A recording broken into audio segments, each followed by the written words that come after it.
Bismillahirrahmanirrahim.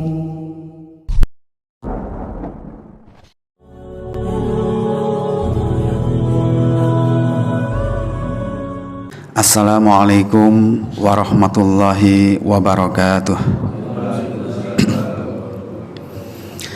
Innal hamdalillah nahmaduhu wa nasta'inuhu wa nastaghfiruh wa na'udzu billahi min shururi anfusina wa min sayyiati a'malina. May yahdihillahu fala mudhillalah wa may yudlil fala hadiyalah. Asyhadu an la ilaha illallah wahdahu la syarikalah wa asyhadu anna Muhammadan abduhu wa rasuluh. Ya ayyuhalladzina amanu taqullaha haqqa tuqatih wa la tamutunna illa wa antum muslimun. Allahumma shalli wa sallim wa barik ala nabiyyina Muhammadin wa ala alihi wa ashabihi ajma'in. Para jamaah sekalian, Bapak, Ibu, saudara-saudariku semuanya, pada saat Allah menghadirkan anak-anak di dalam rumah tangga kita, itu pada awalnya merupakan sebuah ujian. Anak-anak dihadirkan di dalam rumah tangga kita, itu pada asalnya merupakan sebuah ujian.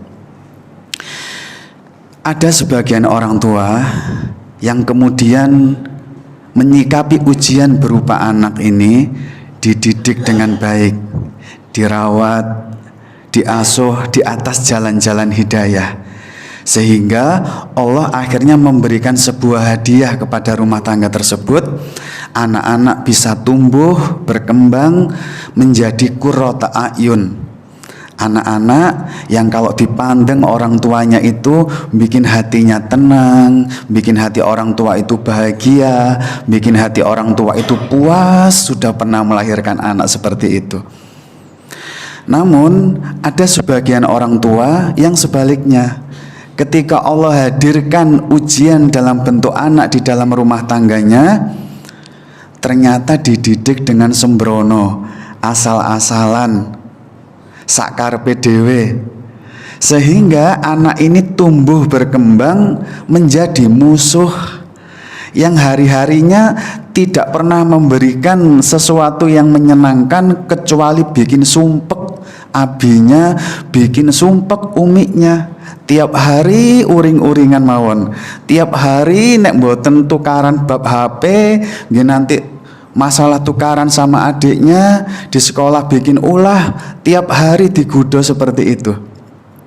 Nah, untuk itulah semoga Allah yang setiap skenarionya itu tidak pernah ada kesalahan ketika memilih kita sebagai orang tua yang hadir di zaman yang kita sering menyebutnya era digital, di mana di era ini banyak banget orang tua kita selaku abi dan juga umi itu yang dibikin stres, dibikin sumpek, dibikin darah tingginya nggak pernah selesai. Karena apa? Tiap hari tukaran masalah HP aja gitu nggak. Nek mboten kecanduan game, ya kecanduan pornografi. Kalau nggak begitu, hari-harinya itu WA-an mawon, Facebookan mawon, nggih, medsosnya terus. Nah, ini yang bikin orang tua sekarang itu sumpek. Nah, sebelum kita masuk pada permasalahan kita di era digital, gimana sih didik anak-anak di era digital ini supaya mereka tetap tumbuh berkembang menjadi anak-anak yang solih, menjadi anak-anak yang solihah tanpa harus terpengaruh efek negatif dari era digital ini. Nah, saya ingin memulai dengan sebuah pertanyaan. Menurut Bapak, menurut Ibu, apa yang paling sering bikin orang tua sumpek di era gadget seperti ini? Apa yang paling bikin orang tua sumpek ketika melihat anaknya hari-harinya pegang HP, hari-harinya mainan Mobile Legend, hari-harinya mainan Minecraft? Kira-kira yang sering bikin orang tua sumpek tuh ngegimnya anak-anak atau faktor lain? Ayo, coba dijawab dengan jujur. Yang sering bikin bapak-bapak sama ibu-ibu marah, meledak-ledak, sampai membanting HP kadang-kadang ya. Kira-kira karena anak kelamaan ngegame atau faktor yang lain? Coba dijawab dengan jujur. Kalau panjenengan menjawab, iya Ustadz, anak saya itu bikin marah, bikin jengkel, capek, nggak bisa dituturi, tiap hari ngegame mawon. Bener, itu yang bikin marah. Perhatikan di rekam medis kami, ketika melakukan diagnosa lebih khusus untuk kenakalan anak yang kecanduan game, kalau dioncei dengan jujur, yang bikin orang tua sumpek, uring-uringan dan terus marah itu bukan semata-mata karena anaknya yang ngegamenya kelamaan, bukan itu. Ada dua hal. Yang pertama yang bikin orang tua sumpek itu karena orang tua merasa tidak punya kendali untuk noto anaknya yang kecanduan game ini. Ingat, beda loh nggih. Bukan ngegamenya anak ini yang bikin orang tua marah, tapi orang tua merasa nggak mampu. Ya apa carane dandani anakku sing wis kayak gini. Itu yang pertama, perasaan nggak mampu. Wis dialusi, ditukoni bakso, ditukoni mie ayam, wis dijewer, wis dicetot, wis ditempeleng, wis dipisui, sampai dibanting HP-ne ndak kunjung berubah. Suntuk, sumpek, seakan-akan nggak pernah ada jalan keluar. Ya opo dandani arek ini. Ini yang sering bikin uring-uringan. Yang kedua, ternyata yang sering bikin marah orang tua itu bukan ngegamenya anak, tapi ketika orang tua bilang, "Mas, kamu sudah lama loh ngegamenya, hentikan, waktunya mandi." Nah, ketika anak nggak ngereken omongan jenengan, nggak ngereken nasihat jenengan, ego jenengan itu tersentuh. Perasaan sebagai bapak, perasaan sebagai umi yang mestinya punya hak untuk ditaati, dihormati, ternyata anaknya banggel, nggak mau manut nasihat jenengan. Ini yang bikin egonya seorang abi dan umi itu tersentuh, akhirnya emosi. Rumongso dadi bapak kok gak gunane blas ngeten iki, gak dituruti anaknya. Nah, itu coba diperhatikan, dioncei dengan jujur. Sebenarnya yang bikin kita sumpek dan uring-uringan tiap hari itu lantaran kita merasa nggak punya kendali opo noto anak ini. Yang kedua, sebenarnya bukan karena HP-nya anak-anak, tapi jenengan emosi lantaran sebagai orang tua kok gak ditaati. Nah, sekarang saya kasih contoh ya, nanti kita oncei di belakang, ada bab tersendiri. Sekarang kalau misalnya ibu-ibu mendapati anaknya sudah mulai ngegame kelamaan, sore-sore ngegamenya kelamaan, dan itu waktunya mandi, gimana caranya selama ini? Mas, jam berapa ini nak? Sudah sore, masih ngegame. Mas, dengerin Umi tala sebentar. Kamu dari tadi ngegame aja. Ini lo jam berapa? Sudah mau maghrib. Ayo mandi. Nggak direken. Ngegame aja. Mas, capek Umi ini ngomong. Tak banting nanti kamu HP-mu. Awas besok kamu nggak mau ngikuti Umi. Gak tak sangoni sekolah besok. Ayo mandi sana. Nah, tetap nggak bergerak. Uring-uringan tiap hari seperti itu. Nah, perhatikan, muring-muringnya bukan karena anak ngegamenya itu tadi, karena dia selaku orang tua nggak dituruti omongannya dan merasa jengkel, wes sumpek, nggak punya jalan keluar. Ya opo noto anak iki cek iso adus. Nah, sekarang perhatikan, ketika orang sudah mulai belajar parenting, perhatikan bedanya. Ketika mendapati anak kita ngegame, sore-sore udah ngegamenya kelamaan, itu waktunya mandi. Coba bedakan sentuhannya orang tua yang sampun belajar parenting. Mas, adik, sedang ngapain sayang? Ini Mi, aku mainan Mobile Legend. Menang apa kalah tuh? Saya coba lihat. Nah, oh iya, ya Allah, kamu menang, poinnya banyak ya. Jangan sampai kalah loh ya. Mas, 10 menit lagi ditunggu Umi di kamar mandi belakang ya. Ayo ndang mandi. Tapi ingat, 10 menit ini jangan sampai kalah loh ya. Ya wes, ditunggu Umi di belakang ya, 10 menit lagi. Coba, terluka enggak perasaannya anak ketika didekati dengan cara seperti itu? Beda banget. Jenengan datang tidak dianggap anak sebagai pemutus kenikmatan. Dia nggak terluka. Bahkan dia merasa orang tuanya mensupport dia. Cuma bedanya, Mas, 10 menit lagi ditunggu Umi di belakang ya. Ayo mandi, sudah mau maghrib soalnya. Tapi ingat, jangan sampai kalah loh ya. Ya wes, ditunggu Umi di belakang 10 menit lagi nak. Anak berangkat mandi itu dengan perasaan bahagia. Uminya bukan pemutus kenikmatan, tapi Umi dianggap sebagai teman yang menyenangkan.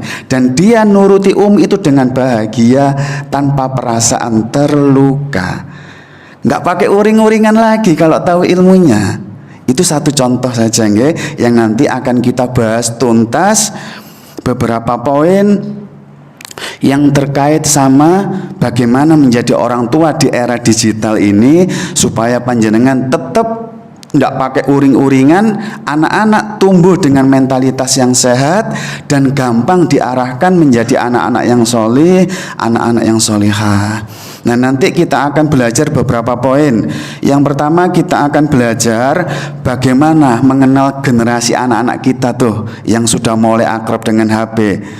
Terus yang kedua, kita akan belajar bagaimana agama kita ini yang betul-betul merupakan wahyu dari Allah itu memandang persoalan era digital ini kayak apa sih? Emang hukumnya HP itu kayak apa? Hukumnya ngegame itu seperti apa? Terus bimbingan para ulama terkait ini seperti apa? Nah, kita nanti akan belajar di situ. Terus kita akan belajar bahayanya kalau orang tua itu terlalu ngekang anak, nggak boleh HP-an mutlak.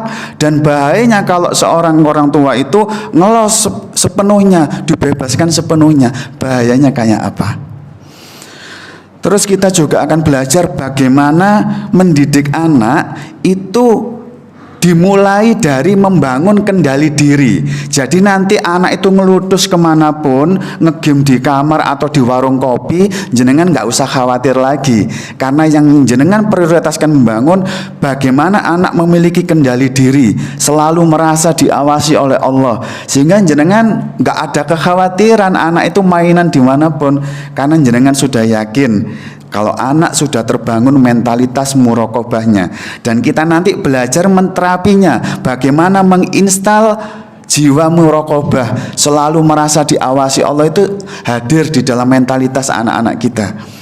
Kemudian kita akan belajar bagaimana menjadi orang tua itu menteladankan cara berinteraksi dengan HP yang baik seperti apa.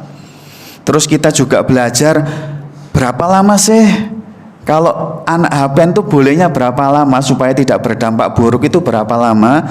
Terus kemudian kita akan belajar nanti, sebentar saya lompati dulu nggih. Nah, teknis-teknis dalam mendidik anak, mendampingi anak di era digital. Program-program apa saja yang nanti perlu diinstal di HP-nya Bapak Ibu, di HP-nya anak-anak, sehingga jenengan nanti sangat paham opo sing mari dibuka anak-anak di HP itu, ngegame-nya berapa lama. Itu semua terekam, anak ngelutus kemana itu bisa terpantau dari HP. Jadi kita nanti akan banyak praktek supaya tahu betul anak ini opo ae sing dibuka, situsnya, gambarnya, arek iki nglutus mainan kemana, semua terpantau. Jenengan pun ngerti programnya apa dereng? Lah makanya sumpah uring-uringan ae. Nah, akhirnya anak HP ini digelowedai, ya moring-moring anaknya, privasinya diganggu. Jenengan nggak punya caranya sih masalahnya. Kita nanti belajar semuanya di situ, nggih. Terus kita juga akan belajar tentang kecanduan game dan cara menterapinya. Jadi kalau sebagian dari ayah bunda diuji dengan anak-anak yang kecanduan game, nanti kita akan belajar tuntas cara menterapinya anak supaya sembuh gimana. Dan yang terakhir kita akan belajar sesuatu yang menggelitik yang selama ini tidak jenengan sadarin, tapi di rekam medis kami banyak kasus seperti ini. Yaitu ada sebagian anak-anak yang nakale kebacut pol, kecanduannya terlalu berlebih. Ternyata ada sebagian penyebabnya malah dominan itu disebabkan jin yang masuk melalui gadgetnya itu. Nah, bingung tuh seperti apa? Lah nanti kita akan belajar bagaimana jin memanfaatkan teknologi ini untuk masuk dalam tubuh anak-anak kita. Kalau sudah masuk, pola tingkahnya jin ini ngapain aja di dalam sana. Terus nanti kalau kita sudah tahu, kita akan belajar mendiagnosa anak kita masing-masing. Tandanya ya apa sih nek sampai kenakalan anak-anak kita itu merupakan pewarnaan dari gangguan bangsa jin. Dan yang terakhir kita akan belajar menterapi ya apa kuntilanak itu iso metu toko bisa keluar dari tubuh anak-anak kita, sehingga anak-anak kita fitrahnya kembali bersih, gampang ditoto dan diajak di dalam kebaikan. Nah, itu program total yang akan kita bahas dalam bab digital parenting ini, ya. Nanti kita tidak tahu sejauh mana Allah mengizinkan kita tuntas belajar ini. Apakah tuntas dalam 2 sesi, 3 sesi, atau mungkin 5 sesi. Nah, saya hanya ingin panjenengan semuanya sabar. Saya nggak akan kesusu ngejar ketuntasan. Yang penting panjenengan setiap poinnya niku paham. Nah, pun. Nah, sekarang kita akan belajar tentang mengenal generasi anak-anak kita nih seperti apa sih sebenarnya. Kalau kita nggak mengenal karakternya, kita sulit banget didik mereka. Kita akan uring-uringan mawon. Nah, yang pertama saya akan sedikit mengenalkan, ini rodok guyon nggih, jangan tersinggung ya. Generasi kita belajar mulai generasi orang tua saya. Itu saya mengistilahkan dengan generasi yang senengnya ramban kangkung.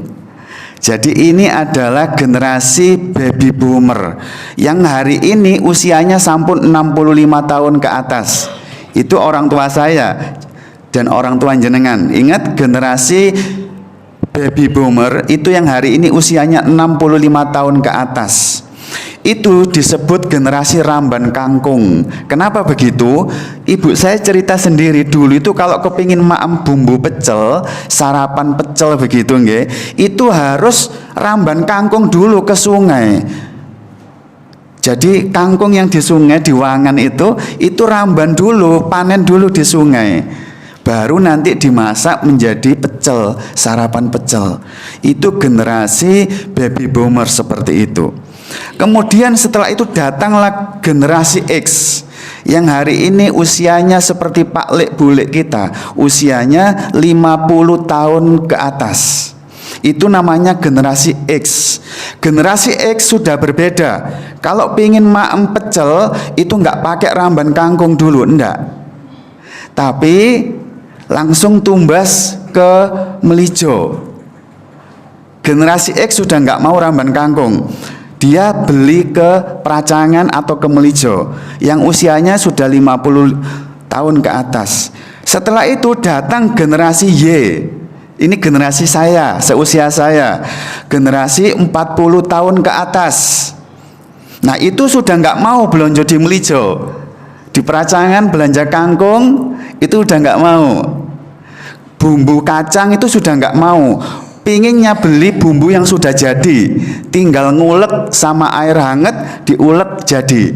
Kalau generasi sebelumnya ngeracik sendiri, kacangnya, sambal lomboknya, garamnya, gulanya, diracik sendiri. Tapi generasi Y, generasi milenial kayak saya, itu nggak mau lagi sudah. Pinginnya beli bumbu kacang yang sudah jadi, kotak-kotak itu, tinggal motong, kasih air hangat, diulek. Nah, generasi saya lewat, datanglah generasi Z yang itu usianya sekarang 25 tahun ke atas. Yang sering bikin jenengan muring-muring itu generasi ini. Dan generasi adiknya lagi namanya generasi Alpha, yaitu yang hari ini usianya 15 tahun ke atas. Nah, generasi Z sama generasi Alpha inilah yang menjadi target pendidikan kita, yang tiap hari ngegame dan bikin jenengan marah-marah. Nah, generasi Z dan Alpha ini mereka disebut generasi rebahan. Sudah nggak mau lagi tumbas bumbu kacang, apalagi disuruh ramban kangkung, sudah nggak mau. Mereka kalau pingin pecel tinggal pencet HP-nya sambil rebahan di kasur, Gojeknya datang. ngantarkan pecel.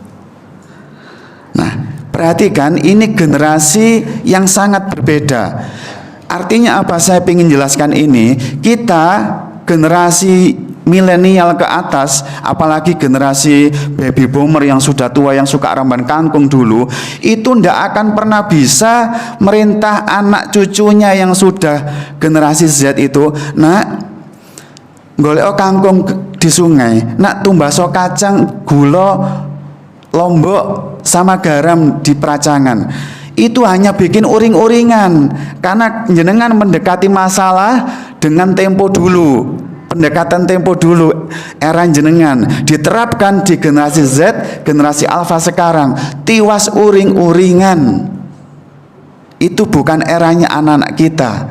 Jenengan akan dibantah, lapo sih mbah, lapo sih mak, repot-repot gitu, ini tak culukno, akhirnya teko Gojek nggawa pecel punan. Nah, jenengan akan dibikin kagum-kagum. Jenengan akan nganggap generasi ini generasi pemalas, makanya disebutnya generasi rebahan.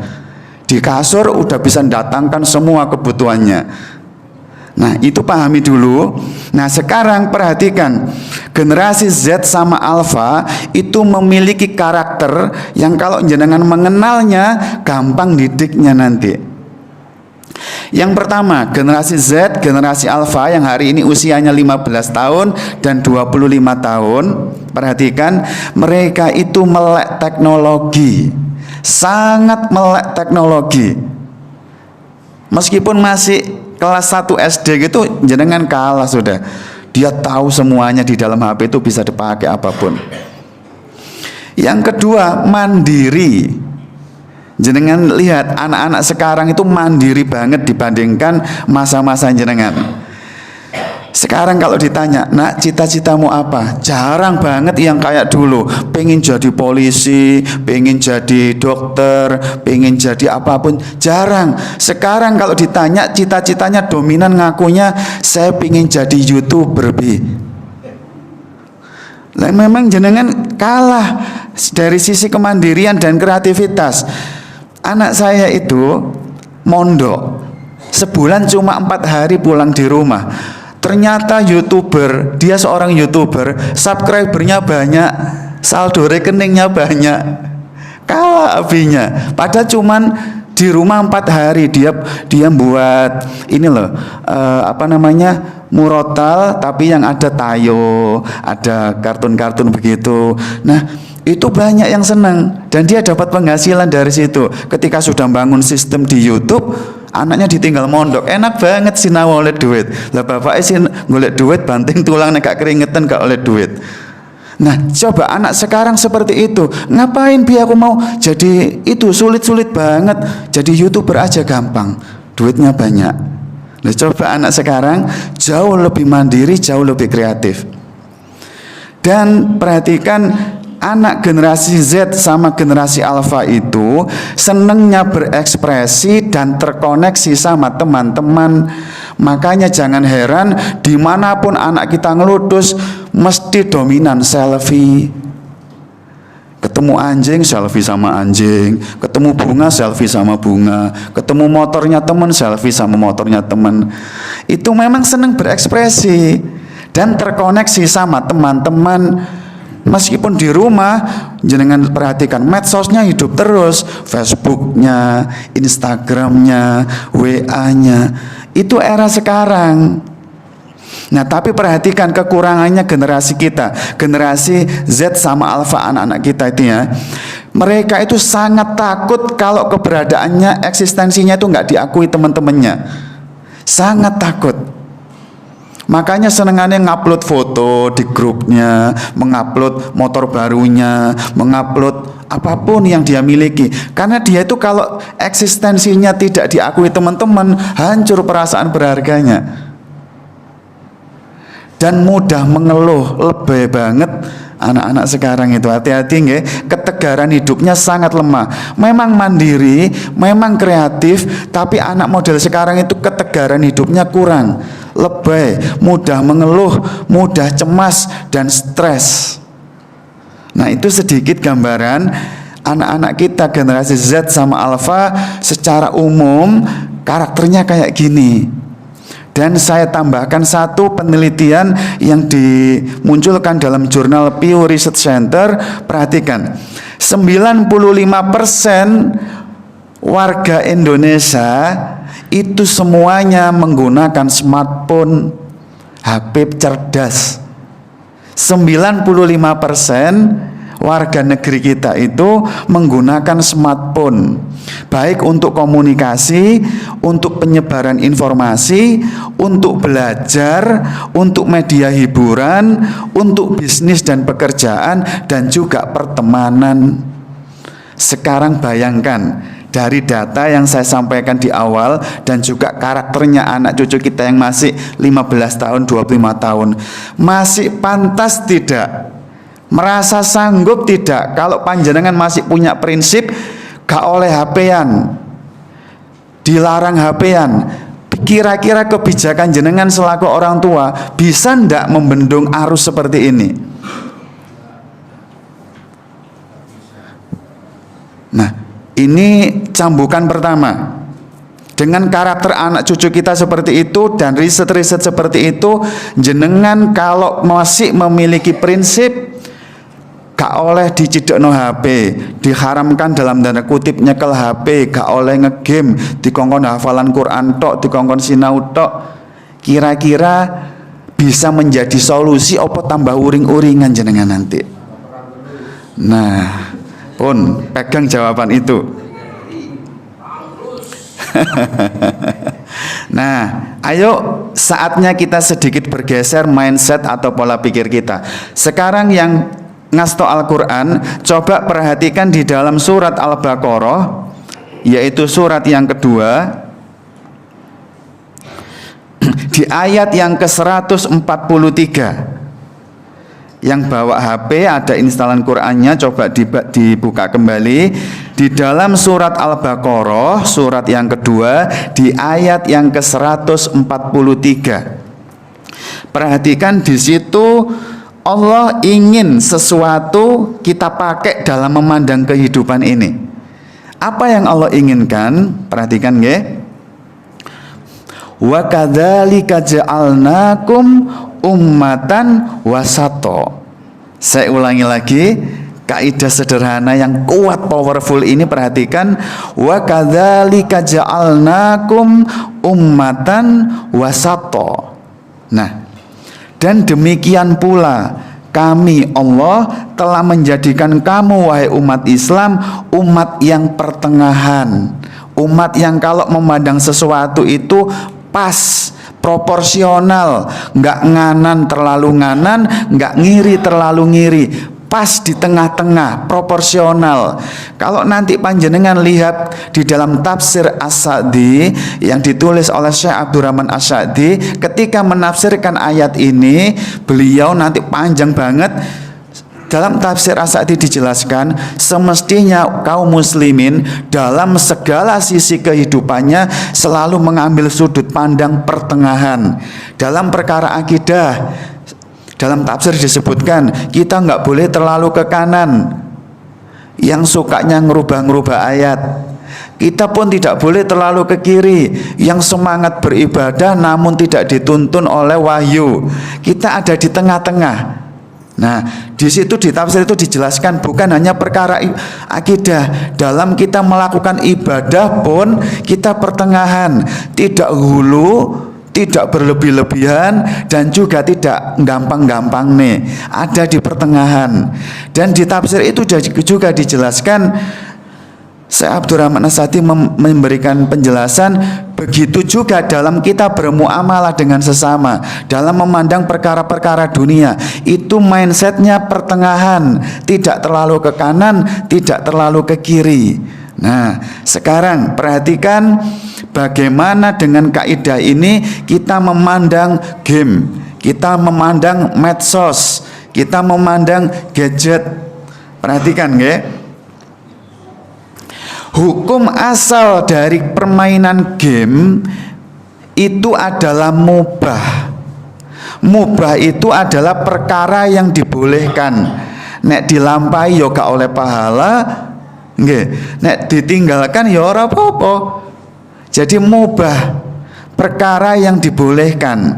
Tapi perhatikan, meskipun ini perkara mubah, monggo-monggo mawon dilakukan kita dan anak-anak. Perhatikan tuntunan, bimbingan yang diberikan oleh para ulama kita. Gampangannya bahasa kasarnya ngeten, monggo ngegimo, monggo medsoso. Yang penting perhatikan 4 bimbingan ini. Yang pertama, game tidak boleh berisi konten yang haram, berisi judi online, berisi wanita-wanita yang tidak berpakaian penuh. Nah, asalkan kontennya tidak haram, monggo. Yang kedua, tidak sampai mengganggu orang lain. Suaranya buanter kalau ngegame, suara HP-nya atau suara teriak-teriaknya "Oleh gol" gitu, ganggu abinya sare, ganggu umiknya yang sedang istirahat. Dan termasuk tidak boleh mengganggu orang lain. Anak-anak kita tuh kan lebih seneng kalau ngegamenya online, nggak mainan sendiri, main ambek mase, main ambek tonggone, main ambek koncone, itu seneng seru. Nah, hati-hati, tidak boleh melakukan yang namanya cyberbullying. Koncone kalah main bal-balan, wah ngapunten nggih, wah bodoh loh, gitu aja nggak bisa, kamu itu memang goblok, misalnya, ngapunten ya. Nah, ketika dilakukan pembulian begitu, itu nanti mengganggu banget. Anak kita tadi kan sudah disebutkan, ketegarannya itu lemah, lebay, gampang stres, cemas hanya gara-gara dikata-katain kayak gitu. Itu yang kedua, tidak boleh berisi konten yang haram, tidak boleh mengganggu orang lain. Yang ketiga, tidak boleh melalaikan kewajiban. Ngegame monggo, waktunya sholat ya sholat, ngegame silakan, waktunya mandi ya mandi, waktunya maem ya maem, waktunya belajar, waktunya menghafal Quran. Nah, selagi kewajiban-kewajiban itu tidak sampai terlalaikan, nggak ada masalah perkara mubah itu. Yang keempat, yang terakhir, perkara mubah dibolehkan menurut para ulama, bimbingan yang terakhir, tidak boleh sampai pada level berlebihan. Tidak boleh sampai pada level berlebihan. Apa tandanya kalau anak kita tuh HP-nya berlebihan? Apa tandanya, Pak? Parameternya apa? Anak kita tuh HP-nya dikatakan berlebihan itu apa? Lupa waktu. Terus napa malih, Pak? Lah nggih, coba perhatikan nggih. 1, tanda berlebihan itu anaknya sudah masuk pada taraf kecanduan. Nanti saya jelaskan bab sampai kecanduan nggih, kalem-kalem. Yang kedua, ada gangguan di matanya, mengalami yang namanya hiperemia atau peradangan pada pembuluh darahnya. Cara lihatnya gampang, nek jenengan pendelengi mata anaknya yang bagian putih konjungtiva itu ada seperti serabut merah-merah bercabang-cabang, banyak. Itu cirinya mata Ananda mengalami peradangan. Itu ciri berlebihan. Yang ketiga, ciri anak HP-nya berlebihan itu ganggu neurologi, saraf-saraf di otaknya terganggu. Apa parameter paling gampang? Sulit konsentrasi. Nah, biasanya 2 kali 3 berapa? 6. Ayo diulang. 2 kali 3 berapa, nak? Loh, kok belum bisa? 6, nak. Dulu kalau diulang 3 kali pun nyambung. Sekarang sudah di murojaah pun lali terus. Nah, itu cirinya. Kalau anak dulu informasi gampang menyerap, sekarang kok jadi lemot, loadingnya lama. Nah, itu ciri ada gangguan di dalam neurologinya, pertanda HP-nya berlebihan. Yang ketiga, yang keempat, tanda HP-nya berlebihan tuh anak mengalami gangguan psikis, kejiwaannya terganggu. Ciri paling mudah mendeteksi anak yang terjadi gangguan psikis, anaknya sensitif, jadi gampang uring-uringan. Nah, ini udah jam berapa? Ayo berhenti dulu mainannya. Om itu jahat, gini aja nggak boleh. Buanting piring, buanting apa, dipukulin uminya. Nah itu cirinya sensitif banget. Itu ciri kalau anak sudah berlebihan banget. Yang kelima, anak mengalami antisosial. Sejak kenal HP seakan nggak punya dunia luar, asik dengan dunianya sendiri. Itu cirinya antisosial. Yang keenam, anak mengalami gangguan tidur. Tidurnya mesti larut malam, atau kalau sudah terlanjur tidur susah dibangunin, atau nek bubuk mesti gero-gero, ngelendur, atau sering mimpi buruk. Nah, gangguan-gangguan tidur ini kalau terjadi di anak-anak kita, itu ciri kalau nge-game-nya, HP-nya kelamaan, berlebihan. Pun dicatat baik-baik, dievaluasi nanti anak-anaknya ada ndak mengalami parameter-parameter ini. Kalau enggak, ditandani. Nanti kita cari caranya. Kalau belum, santai mawon, berarti itu masih dalam tataran perkara mubah yang dibolehkan. Ndak usah stres, aman.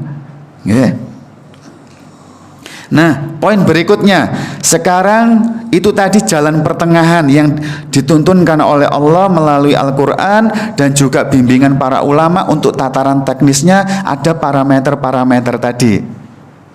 Sekarang bagi orang tua yang belum mengambil jalan tengah, jalan pertengahan yang sebagaimana Allah inginkan, kita masih memilih jalur kanan, mengekang mutlak.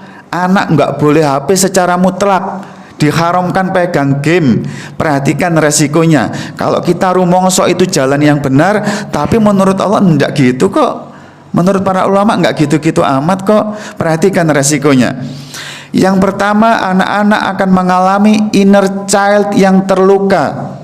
Inner child itu masa keanak-anakan yang terluka. Contoh, saya kasih contoh. Saya menterapi seorang cewek berusia sekitar SMA, itu seperti kesurupan. Di balkon rumahnya dia teriak-teriak, Umi jahat, Abi jahat, Umi jahat, Abi jahat. Dikira kesurupan sama orang tuanya. Ditelepon, Ustadz minta tolong, anak saya kesurupan, tolong dibantu untuk ruqyah. Bu, saya masih praktek ini, masih nangani pasien optometris. Nanti nggih, kalau sudah selesai ini gimana? Minta tolong takmir terdekat lah, minta tolong sebentar. Nah, akhirnya minta tolong takmir. Datang takmir ke rumah, diruqyah, dibacakan ayat-ayat Al-Quran. Tidak juga berhenti, masih teriak-teriak. Orang tuanya malu karena tetangganya tahu semuanya. Nah, ketika saya hadir, kemudian saya diagnosa, alhamdulillah saya tidak menemukan satu kuntilanak pun di dalam cewek ini, apalagi gerandong, mboten wonten. Mak lampir beda cerita nanti. Itu maknya itu nggih soalnya. Nggih, tidak ada yang namanya jin di sana. Ternyata anak ini tidak kesurupan. Anak ini pada saat di balkon itu lihat ke bawah. Ada dua adik kecil tetangganya mainan game, akur banget, senang banget. Nah, ketika melihat pemandangan seperti itu, jiwanya yang terluka di masa lalu, yang dimasukkan rumah tahfidz, tapi sama abi umiknya ini nggak boleh pegang HP, nggak boleh ngegame. Dia tuh merasa terluka dulu itu diempet. Aku kok nggak bisa kayak teman-temanku ya, bisa mainan game seperti itu. Nah, ketika jiwa itu terluka ditahan, masuklah dalam gudang jiwa. Nah, ketika melihat adik-adik kecil itu ngegame bareng, seweneng, akur, lukanya muncul. Akhirnya inner child yang terluka itu muncul menjadi abreaction atau histeria. Apa yang dihisteriskan? Umiku jahat, abiku jahat. Karena dia terluka gara-gara abi dan umiknya di masa lalu tidak memberikan kesempatan sedikit pun bagi anak untuk bersenang-senang sesuai fitrahnya. HP, ngegame, semuanya tidak kenal dia, dan dia terluka. Hati-hati, ini adalah awal anak pada suatu saat banggal kenjenengan, wani kenjenengan. Hati-hati. Yang kedua, saya menangani seorang pasien mantenan baru punya baby, punya bayi kecil, mengalami yang namanya baby blues. Bayinya ini kalau pas digendong, nah itu ceritanya di mall, gendong bayi itu mau dilempar dari lift. Mau dilempar itu namanya baby blues. Setelah dilakukan diagnosa, Masya Allah saya tercengang. Ternyata akhwat ini hafal 20 juz. Dulu masuk rumah tahfidz prestasi. Tapi sama kasusnya, sama orang tuanya yang seorang ustadz dan ustadzah ini dikekang untuk HP-an, nggak boleh HP-an. Kamu fokus untuk hafalan Al-Quran. Memang pinter hafal 20 juz, tapi begitu nikah, suaminya punya laptop seperti ini, diinstal game. Terjadi yang namanya euforia, ledakan kebebasan yang terlampiaskan setotal-totalnya, seliar-liarnya. Dia dulu yang nggak pernah pegang HP, nggak kenal game, begitu sudah punya rumah sendiri sama suaminya kerja, laptop di rumah, sudah terjadinya ledakan keliar-liaran game itu tadi. Nah, jenengan ngerti baby bluesnya muncul dari mana? Ketika ngegame kan seneng sekali, terlampiaskan kesenangannya. Anaknya nangis nyuwun mimi, anaknya nangis pipis, ngengek. Itu dianggap umiknya ganggu kesenangannya, sehingga dia benci sama anaknya. Pengen dibanting, pengen dibuang, pengen dibunuh. Nah, coba perhatikan efeknya. Kalau jenengan tidak ngikuti jalan hidayah, rumongso ngelarang HP itu merupakan kebaikan. Begitu banyak masalah yang muncul nanti. Sekarang kalau panjenengan kebalikannya, terlalu ke kiri, ngelos, dibolehkan total, semua HP dibolehkan, semua permainan dibolehkan, nggak ada kontrol sama sekali, dimanjakan sepenuhnya.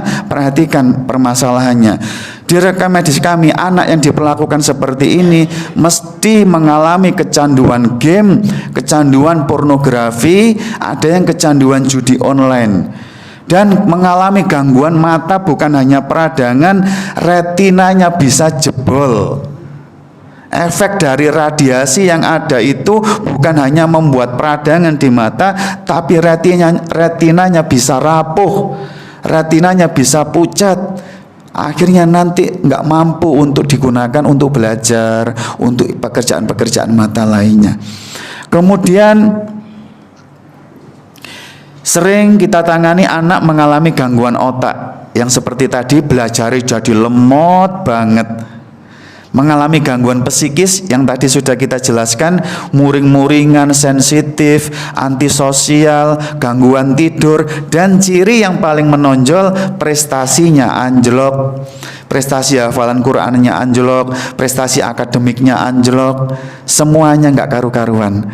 Itu efek kalau panjenengan memiliki prinsip, halah HP aja wis biarin mainan, di-los seperti itu. Nggih, pun hati-hati.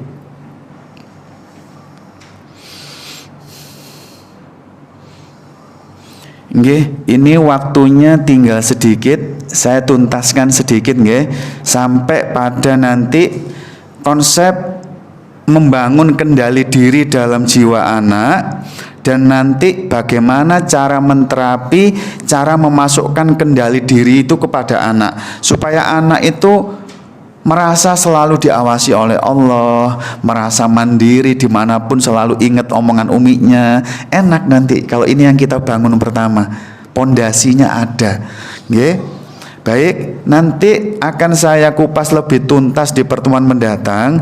Cuman yang pertama yang perlu diperhatikan oleh Bapak Ibu adalah ketika ingin membangun kendali diri, mentalitas kendali diri yang baik pada jiwa anak, yang pertama perhatikan ini kuncinya. Bapak Ibu harus betul-betul mengaktifkan tauhid yang selama ini Bapak Ibu pelajari.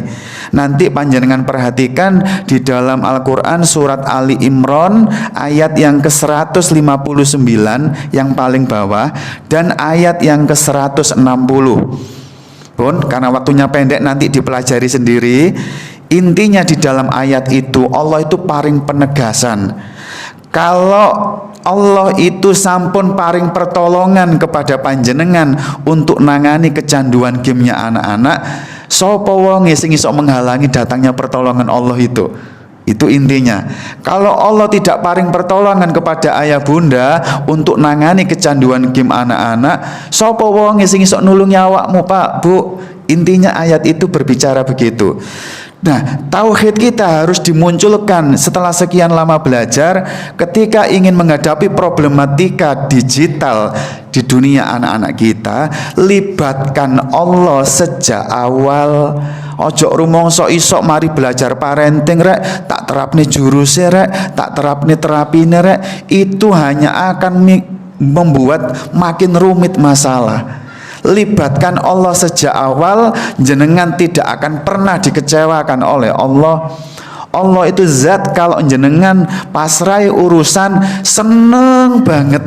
Allah itu zat yang kalau jenengan curhati, jenengan paringi, mintai pertolongan, Allah itu seneng.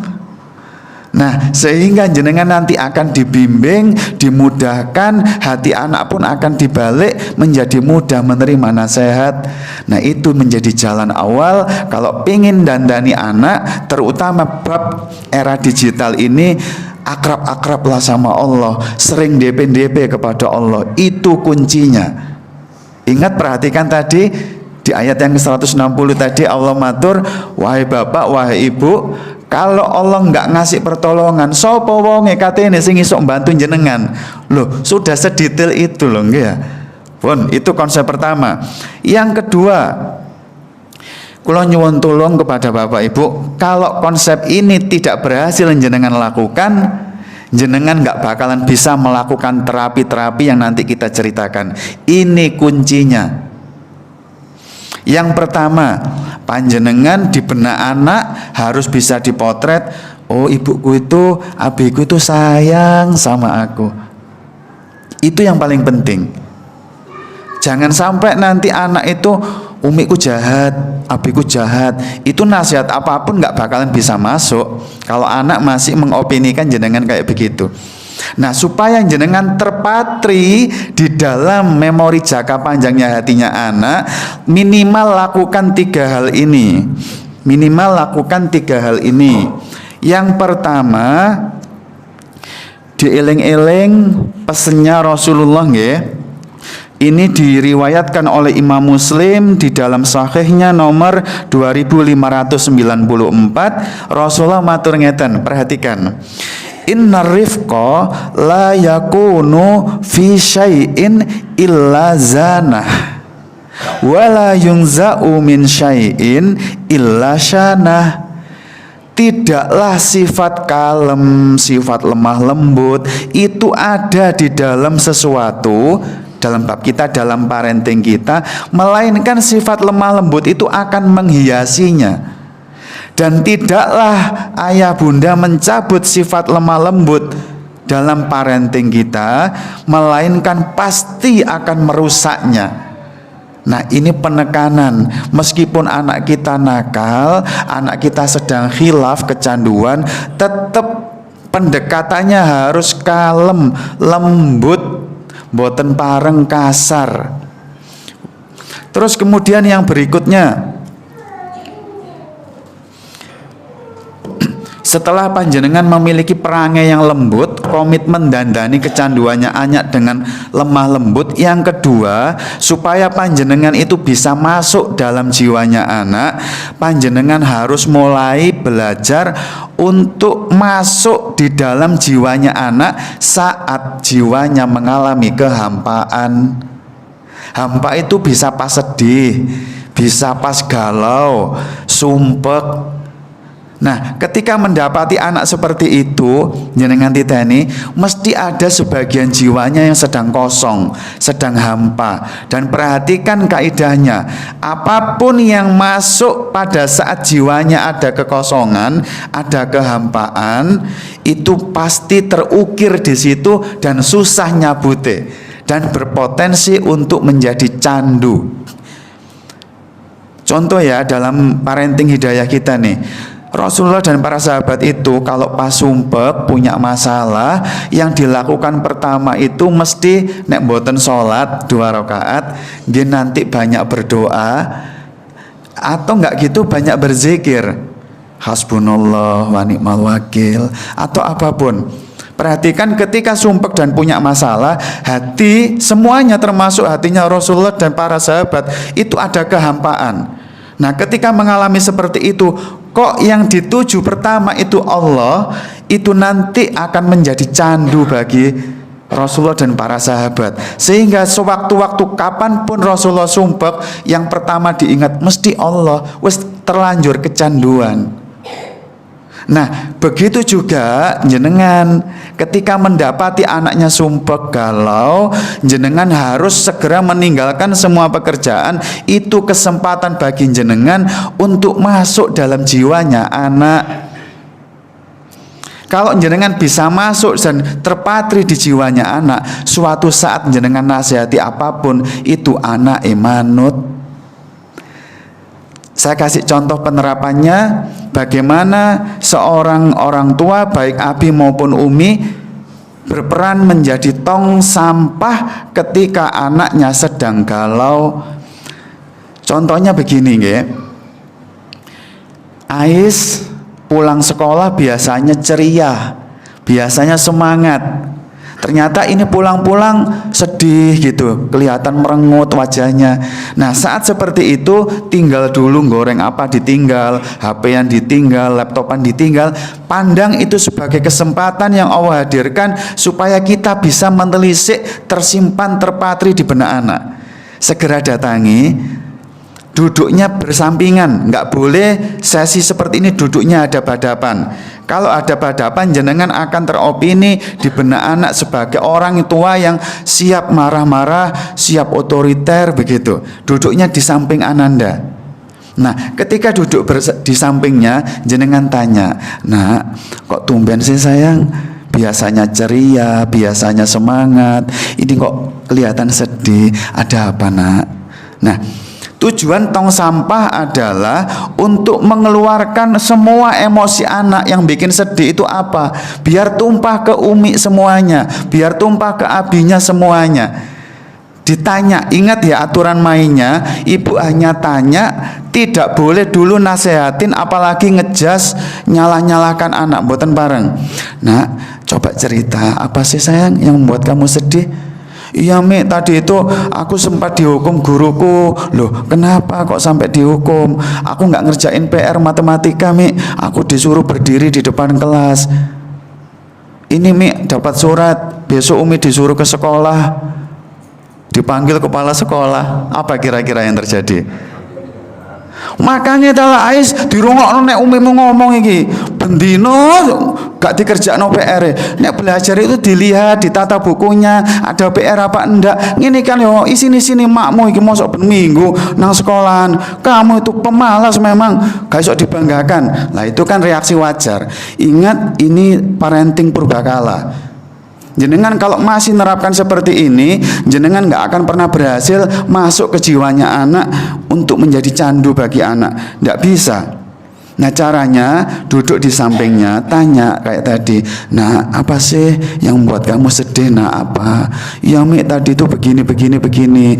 Ibu cuma komentar gini, "Ya Allah, pasti malu ya nak ya, dihukum di depan kelas gitu. Pasti kamu marah ya.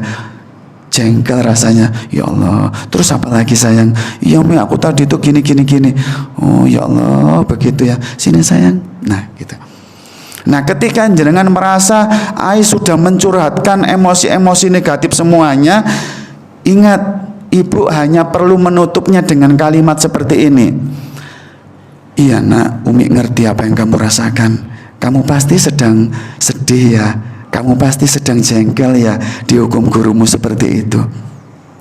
Nah, kalau Umi, seandainya Umi yang dihukum seperti itu nak, pasti Umi akan nangis, Umi akan sedih banget. Tapi Masya Allah, kamu Umi lihat tegar banget, kamu kuat sayang. Sini sayang, Umi tambah sayang sama kamu. Makasih ya sudah tegar menghadapi ujian ini. Hanya itu yang perlu ibu lakukan untuk menjadi tong sampah bagi anak. anak emosi negatifnya sampun tumpah dan dia tidak terluka akibat marah-marah dan ngejasnya kita. Anak malah merasa bangga. Tetap tahan, jangan nasihati dulu. Anak ketika posisi hampa kayak begitu tidak siap menerima nasihat. Dia hanya butuh sosok umi atau abi yang mau ngerti kalau dirinya itu sedang galau. Nah, kapan nasihatnya? Perhatikan, nanti ketika moodnya sudah pulih. Lebih tepat kalau bisa nasihatnya setelah makan malam. Siangnya galau, mantuk sekolah nggih, biarkan istirahat dulu, tenang, terus nanti sudah mainan sama adik, beri nasihatnya setelah makan malam, setelah makan kenyang. Karena teorinya 5 menit setelah makan kenyang, minum, itu reticular activating system yang ada di batang otak off 5 menit. Itu saat paling tepat jenengan memberikan nasihat. Itu mesti terpatri. Ingat, nasihatnya cuma 5 menit, ojo dowo-dowo. Nasihatnya bukan kayak tadi. Nah, kamu tadi kan nggak ngerjain PR, kamu udah bikin Umi malu, tahu nggak kamu itu? Kamu itu lah luka lagi. Nggak begitu caranya. Perhatikan, 5 menit itu cara nasihatinya pakai jalan tengah. Allah sangat senang kita mengambil jalan tengah. Ada pola asuh namanya demanding. Demanding itu, nak, kamu mulai sekarang harus bisa ngerjain PR, kamu harus juara 1, kamu nggak boleh telat lagi. Itu demanding, nunjuk-nunjuk, merintah-merintah, nuntut-nuntut. Itu demanding. Tapi di sisi kiri ada namanya responsif. Anak nggak minta pun kita sering kali memanjakan. Nah, kamu butuh apa sih, nak? Kamu tak belikin ini ya, kamu tak tambahin uang sakunya ya. Temanmu siapa yang nakal, besok tak laporkan gini. Apa gurumu juga ini. Nah, itu responsif. Terlalu sayang, memanjakan, semua dipenuhin. Nah, dalam menasihati 5 menit, ambil jalan tengah. Ambil demandingnya, ambil responsifnya. Caranya gini. Nah, mulai sekarang Umi minta tolong, jangan lagi kamu lupa kalau ada PR ya. Nah, ini demanding. Nah, Umi minta tolong, mulai sekarang jangan sampai kamu lupa untuk ngerjakan PR lagi, supaya kamu nggak dihukum lagi oleh gurumu. Ini demanding. Nah, langsung ikuti dengan responsifnya. Nah, supaya kamu bisa bangkit, nggak ngulangi kesalahanmu lagi, apa yang bisa Umi lakukan untuk membantu kamu, nak? Apa mulai malam ini belajarnya didampingin Umi, dibantuin ngecek kalau ada PR supaya nggak terlupa lagi. Nah, itu orang tua yang luar biasa hebat. Dia punya ketegasan supaya anaknya tidak mengulang, tapi dia juga pasang badan menjadi sosok pertama yang mengulurkan tangan supaya anaknya mau bangkit. Nah, itu akan menjadi terpatri banget. Ya Allah, Umi ku asik banget ya, punya Umi seperti ini, punya Abi seperti ini. Jadi jenengan dipandang sebagai solusi bagi anak itu untuk bangkit. Ini yang akan membuat peran tong sampah tadi betul-betul dikangeni anak. Karena enak tuh cerita ke Umi, nggak pernah disalah-salahin, nggak pernah dimarah-marahin. Apalagi Umi mau bantuin aku supaya aku nggak lupa lagi. Ini keren banget. Barakallahu fikum. Nah, itu pun ternyata waktunya mboten nututi untuk terus dilanjutkan. Untuk sementara kita jeda, ya, kita selesaikan di sini dulu. Untuk poin-poin selanjutnya kita bahas pada pertemuan mendatang. Semoga Allah cukupkan umur, cukupkan kesehatan, dan kita dimudahkan untuk memanfaatkan waktu-waktu luang kita untuk berpindah dari ketaatan yang satu kepada ketaatan yang lain, kepada kebaikan yang satu dan kebaikan yang lain. Salah satunya adalah menuntut ilmu. Bagaimana caranya di era digital ini kita bisa didik anak-anak kita tanpa uring-uringan, tanpa jengkel-jengkelan, dan anak bisa tumbuh dengan mentalitas yang sehat. Kalau mentalitasnya sehat, tidak banyak luka, tidak banyak kecewa, tidak banyak trauma, anak itu gampang ditoto untuk diajak kepada jalan kesolehan. Nggih. Sebelum ditutup, wonten pertanyaan apa mboten? Nggih.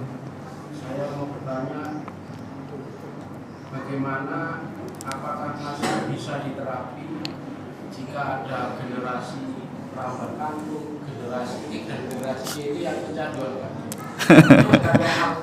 Iya, Masya Allah, nggih.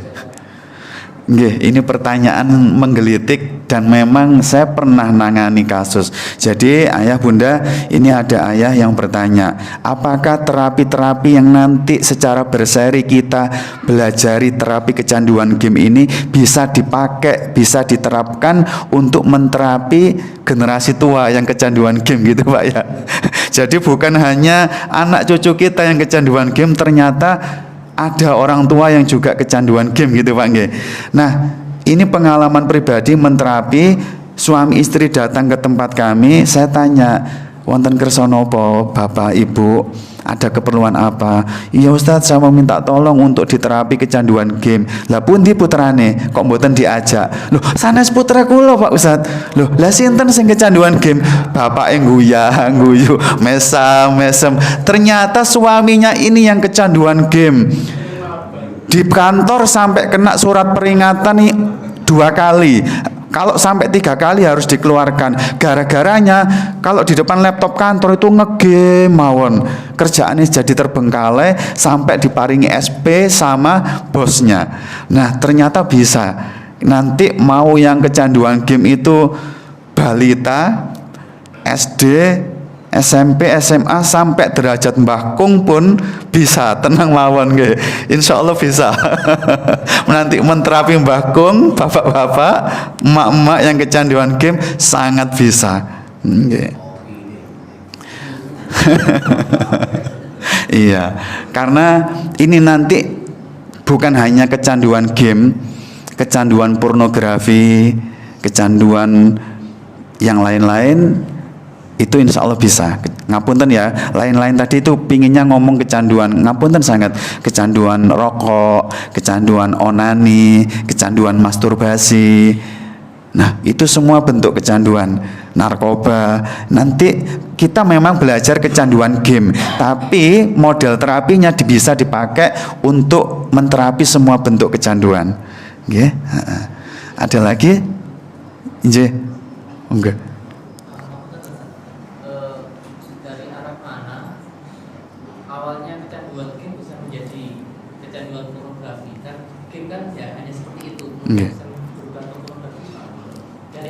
Oh, dari arah mana? Kok bisa sambungannya di mana gitu ya? Awalnya kecanduan game, kok merantai kecanduan pornografi. Ini masih lumayan gampang dicerna.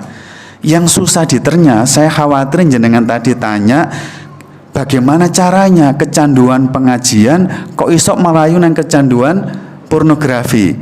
Itu true story, kisah nyata. Terus terang, tanpa saya sebutkan merek, ketika saya buka konseling via Zoom ataupun konseling tatap muka, banyak banget, saya ulangi, banyak banget aktivis dakwah, ikhwan-ikhwan kita yang sudah ngaji tahunan, itu istrinya berkeluh kesah, ya Allah Ustaz, suamiku itu loh, ya apa carane kecanduan pornografi.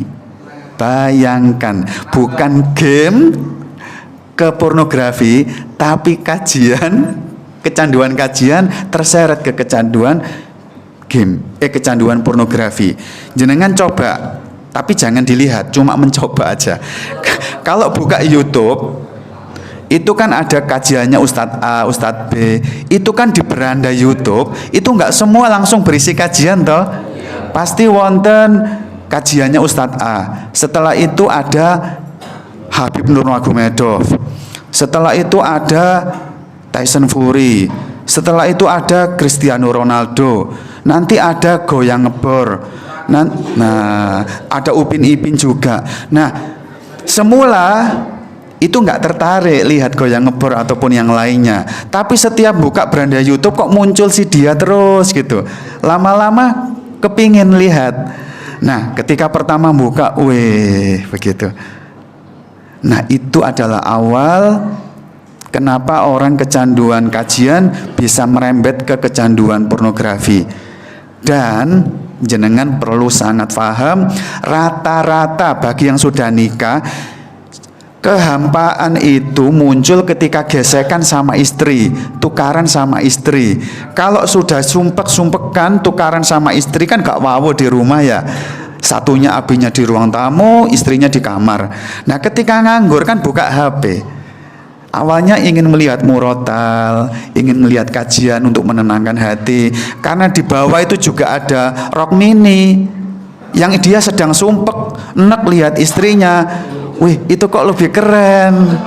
Wah, akhirnya diklik. Nah, ingat kaidahnya, apapun yang masuk pada saat hati kita hampa itu berpotensi menjadi candu.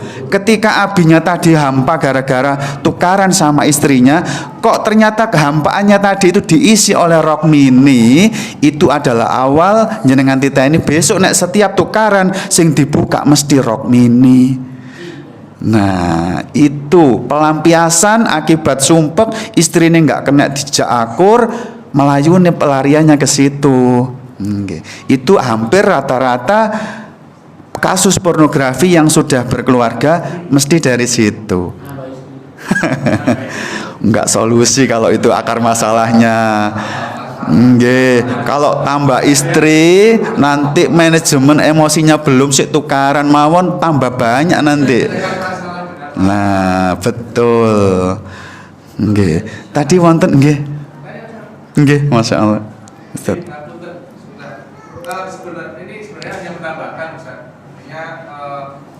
Handphone ini sebenarnya kalau kami lihat permasalahannya bukan hanya game, Ustaz. Jadi lebih dari itu, handphone ini pengaruh terbesar di dalamnya juga ada musik, Ustaz. Jadi dengan gadget ini bahkan platform terbesar seperti YouTube pun mengeluarkan YouTube Music.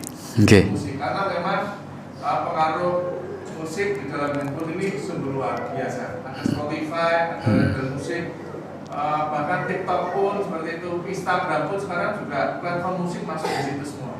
Dan banyak ulama sepakat mengatakan bahwa musik adalah salah satu pintu masuknya setan. Mungkin nanti perlu pembahasan lebih lanjut terkait gadget itu juga pengaruhnya besar melalui musik itu tadi, yang dapat merubah mindset anak. Bahkan bukan hanya anak, orang tua pun yang sudah ngaji pun yang tadinya nggak mendengarkan musik bisa jadi mendengarkan musik juga karena memang musik itu mengasihkan. Betul. Jadi mungkin itu dan kami pun kalau saya pribadi sepakat bahwa musik itu haram seperti itu. Karena ulama empat mazhab kan mengatakan haram. Mungkin depan mungkin bisa juga ditambahkan terkait dengan itu. Jadi kami orang tua itu juga bisa tegas. Siap. Kalau game itu kan tadi Ustaz mengatakan mubah ya seperti itu ya. Tapi kalau terkait gadget yang di dalamnya ada musik, bahkan jika seorang anak sampai tiktokan, joget-joget itu kan pengaruhnya sangat luar biasa, bisa menghilangkan adab akhlak. Bahkan sudah tidak ada rasa malu lagi karena joget-joget di depan kamera. Tidak sekedar hanya selfie top, tidak hanya butuh pengakuan dari tempat kata selfie. Mereka lebih dari itu, joget-joget seperti itu. Pengakuannya lebih dari itu. Masya Allah, matur nuwun sangat. Barakallahu fikum, masukan dari Ustadz Yudan Dan ini nanti ketemu pada sesi terapi kecanduan game. Jenengan ingat-ingat rata-rata nanti pada saat kita melakukan terapi kecanduan game, syukur-syukur nanti jenengan pada saat sesi itu anak-anaknya dibawa semua langsung praktek terapi di sini Itu jenengan akan kaget. Memang kita menterapi kecanduan game, tapi nanti kalau sudah masuk sesi, apakah mendiagnosa ada jin yang masuk dalam kecanduannya anak-anak, jenengan akan kaget. Kecanduan game adalah topik utama, tapi nanti akan merembet. Ternyata game itu mengarahkan kita pada tadi Ustadz Yudan musik, nanti merembetnya ke drama Korea, nanti merembetnya ke LGBT. Dan jin-jin itu masuknya melalui itu untuk pewarnaannya. Makanya tadi para ulama memberikan nasihat di awal, poin pertama malahan, game itu awalnya mubah asal tidak dicampuri dengan konten-konten yang haram. Lah konten yang haram itu kan bukan hanya pornografi, rock mini, judi online, termasuk di dalamnya adalah musik. Nah itu karena pengaruhnya memang besar, kata Ustadz Yudan tadi betul sekali.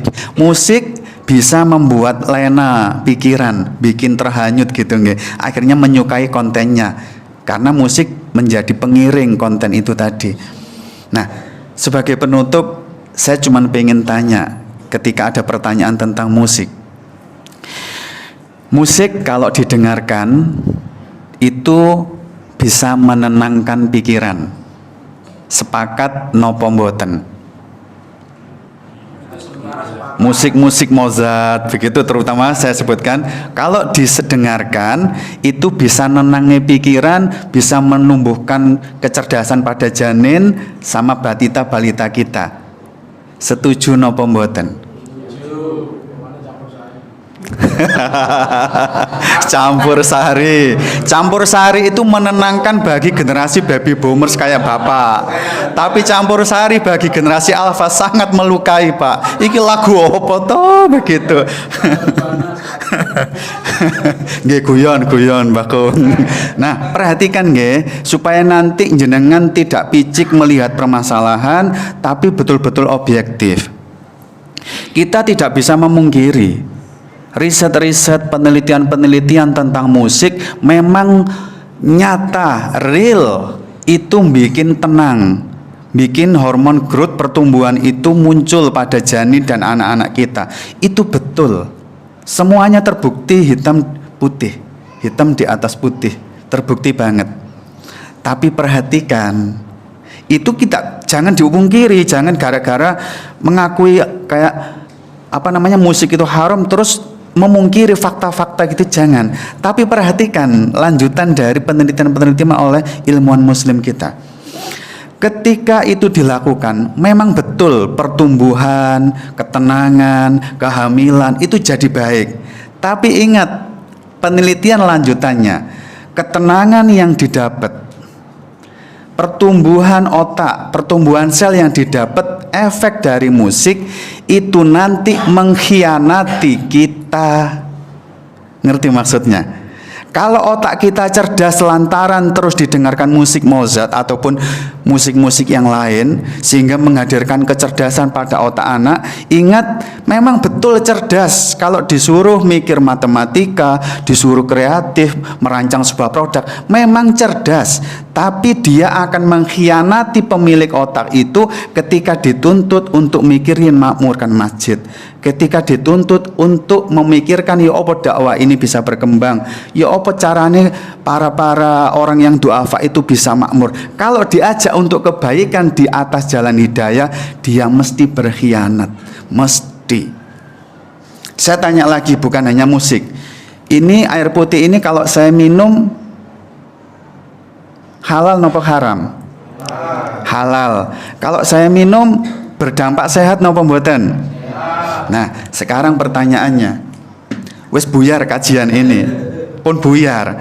Terus saya tiba-tiba nanti siang datang, sudah nggak ada orang di sini. Saya ngambil, nyuri satu ini di sana. Halal apa haram?